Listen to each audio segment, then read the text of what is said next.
Pacific Palisades is a very high fire hazard severity zone. And I think after last year's fires, we all know how obvious that is now. So what does that mean moving forward? That's what we're here to talk about. Hey everyone, my name's Chris. I'm with Zone Zero, California. Before we get into it, I want to remind you that we are giving away a free pedestrian gate to our subscribers. Every 500 subscribers, we're going to give away another free gate. This is a pedestrian gate. It's a Durabond gate. It's made by Colorbond. It's designed and made in Australia, and it's built to withstand the intense heat of wildfires. So this is the exact kind of gate that gets you Zone Zero compliant, and that's what we're here to talk about. We're here to talk about Zone Zero compliance and what that looks like moving forward in places like the Palisades and other very high fire hazard severity zones. Now, as you may or may not be able to tell from behind me, there is a lot of rebuilding going on.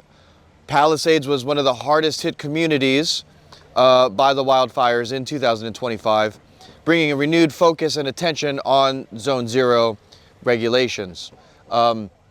In March of 2026, here we are now, a little bit over a year later, and we are still waiting for the state to issue guidelines, and based on some comments on some previous videos, it may look like it will be delayed again. So, what does that mean for the construction here and other areas? Well, there's two separate sides. Most pertinent to the Palisades is going to be rebuilding, new structures. The Zone Zero regulations would essentially codify that all building materials must be Class A non-combustible, especially in the 0 to 5 feet around the home or the property or the structure. So, pardon me. So in practice, what does that look like? All right, this gets back to what's known as fire hardening or a fire hardening system. And there's basically 6 major components, especially within that Zone Zero, within that 0 to 5 feet. Your landscaping, your fences, your gates, your decks, your siding, and your roofing. Now, according to another comment we got, siding may not necessarily be considered part of what Zone Zero is attempting to regulate, but nevertheless, when added to the whole picture there, you can see how it's part of a complete fire hardening system. And fire hardening simply means modifying your building, your structure, in order to be more resilient against the possibility of damage during a major fire event. So, when it comes to landscaping, we've seen most of the biggest pushback come from the public during this regulatory process with regards to landscaping, especially in places like Los Angeles or San Diego. Why? Because those trees provide a much needed source of natural shade, lowering the energy costs to cool the home. But if the tree is within that 0 to 5 feet and it litters either on the roof or on the ground, it now creates piles of combustible material, which if not addressed correctly or swiftly, become ignition points during an ember storm or a wildfire event. The ember storm, just to reiterate, is when, during a wildfire event, is when embers get picked up and blown in the wind and sometimes travel for many miles, landing on other properties and then igniting, spreading the damage. And I think that's what they found is the most responsible for the wildfire damage spread. It's not necessarily the walls of flame or the radiant heat, but it's those embers being picked up, landing, and spreading fires in that manner. So, aside from your landscaping, well, before we move on from landscaping, let's talk about grass. Grass may need to be replaced with gravel or paver stones. Those are the kinds of things Zone Zero will address.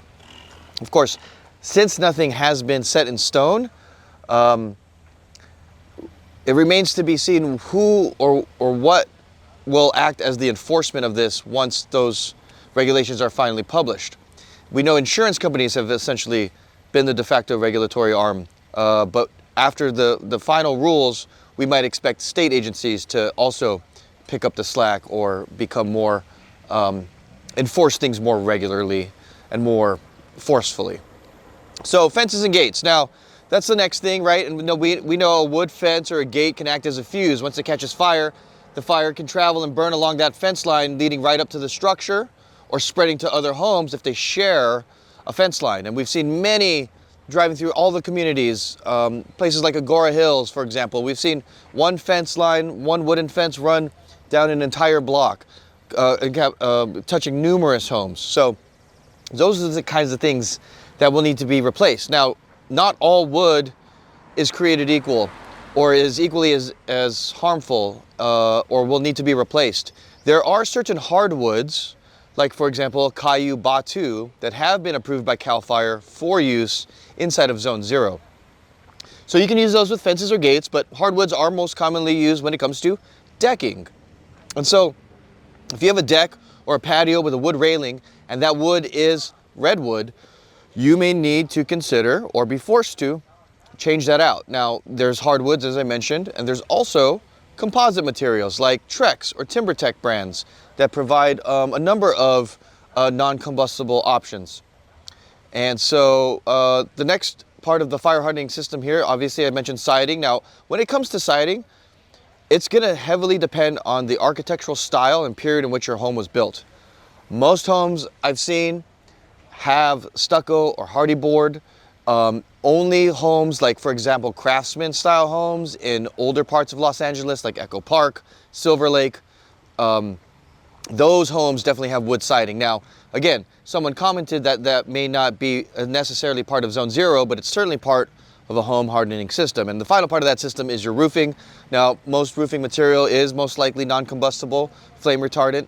But again, as part of your system, if litter from your tree is falling on your roof, you're not cleaning it off regularly, now you have a pile of combustible material on your roof. If that would catch fire in the next fire event and you combine that with the high winds, it may grow to a point where it overcomes whatever protection your roof may have provided. So that's really it. What we do is usually drive around after what I usually do is drive around to take you guys around the neighborhood and point out points of contention when it comes to these Zone 0 factors. But we are in a different place for this video where most things are gone and being rebuilt. But nevertheless, we're going to drive around, give you guys a tour of, you know, what it looks like in the Palisades on the ground right now. And again, you know, normally I'm going to certain intersections or lines of demarcation to give you a geographical idea of where the fire hazard zones begin or end. But if you're in the Palisades, it's pretty much the entire Palisades. And you'll see the scope of the destruction just from us driving around a few blocks here. So that's enough for me. My name's Chris. Go to zone0california.com. We are giving away a free pedestrian gate. Make sure you subscribe and then go to our website, fill out the form, and download your free Zone 0 PDF checklist, all right? So enough yapping, let's hop in the truck. Hey everyone, it's Chris. All right, so we're in the truck. So what I usually do here is I open up the CAL FIRE map showing the very high fire hazard severity zones just to give you guys an idea of where they sort of begin and end. And of course, as I mentioned, when it comes to the Palisades, pretty much the entire Palisades is in a fire hazard severity zone. But nevertheless, let me go ahead and still do it just to be consistent here.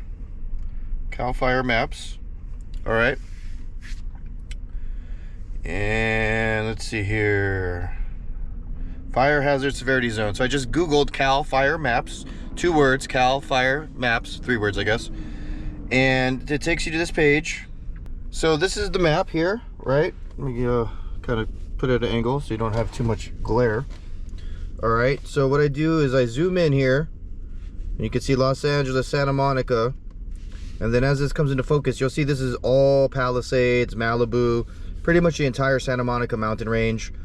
From the ocean to Beverly Hills, Hollywood Hills. That's what all of this is. That's what all that red is. And so of course we're here in the Palisades, that's this area. And you can see it's just red, the entire thing. So it's not like there's a certain place in the Palisades which is safe and which is not. It's the entire Palisades. And as we drive around here, you're gonna see just how much damage was done and how much construction is going on. So make sure it's safe to drive. All right. And I'll roll down the windows here, but let me just turn this around.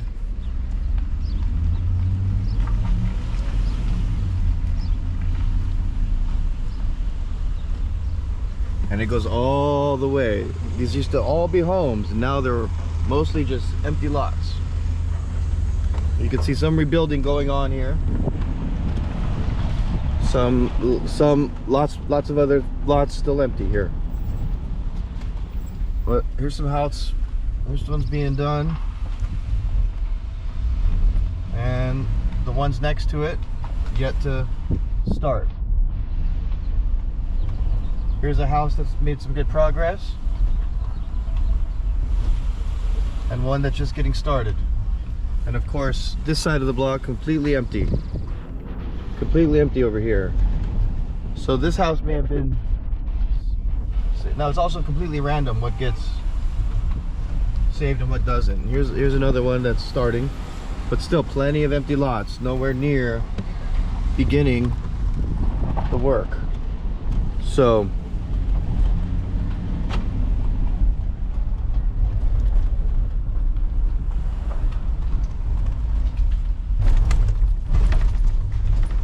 as you can see, Palisades things are starting to really progress, but it's nowhere near,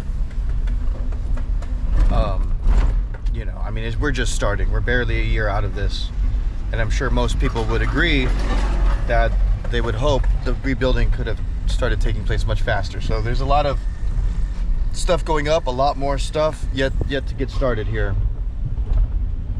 Now this is interesting because there's this one house on the corner here I want to show you guys. This seems to me like it would be a Zone 0 violation here. What you have is what appears to be a redwood or cedar fence and gate right next to the home there. That to me seems like it would not be Zone 0 compliant. So you know, we'll see. But that's it, guys. Like, if you need to get in touch with a contractor, go to zone0california.com and give us a call there. We'll put you in touch with contractors in your local area. And again, we are giving away a free pedestrian gate. It's a steel gate. It's a color bond gate by Durabond. It is designed and made in Australia. It's built to withstand wildfires, and we're giving it away to make sure you are Zone 0 compliant. So if you live in a very high fire hazard severity zone and you want to win a free gate, just make sure you subscribe to the channel and then go to zone0california.com and fill out the form to download your free Zone 0 PDF checklist guide. All right, guys, thank you.